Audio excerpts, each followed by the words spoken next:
अस्सलाम वालेकुम। ज़रा इस मंज़र को देखिए।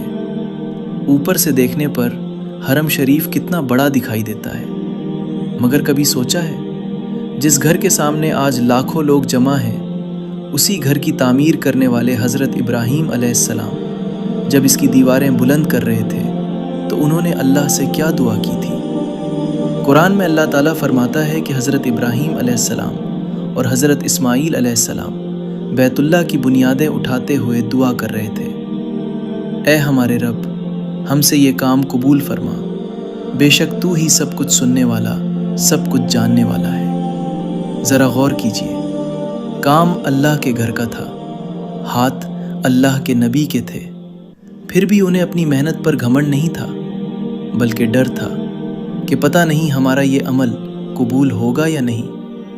और हम कभी एक छोटी सी नेकी करके अपने आप को बहुत नेक समझने लगते हैं। आज इस हरम को देखिए, हज़ारों साल पहले की गई वो मेहनत आज भी दुनिया भर के मुसलमानों को एक जगह जमा कर रही है। इससे हमें यही सीख मिलती है कि नेक काम करके उस पर घमंड मत कीजिए, बल्कि हर अमल के बाद ये दुआ कीजिए, या अल्लाह, हमने जो कुछ किया अपनी रहमत से उसे कबूल फरमा।